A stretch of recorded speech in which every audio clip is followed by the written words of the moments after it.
Japan ఇండియాలో 10 trillion యెన్ని invest చేయబోతుంది వేరియస్ సెక్టార్స్లో. 10 ట్రిలియన్ యెన్ అంటే $68 బిలియన్.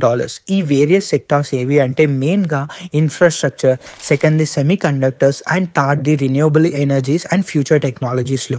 సో జపాన్ దగ్గర ఫైనాన్షియల్ మైట్ ఉంది, అంటే చాలా ఎక్కువగా మనీ ఉన్నాయి. అండ్ ఇండియా దగ్గర ఆ స్కేల్ అండ్ పీపుల్ ఉన్నారు మ్యానుఫ్యాక్చరింగ్ చేయడానికి జపాన్కి కావాల్సిన మనీని.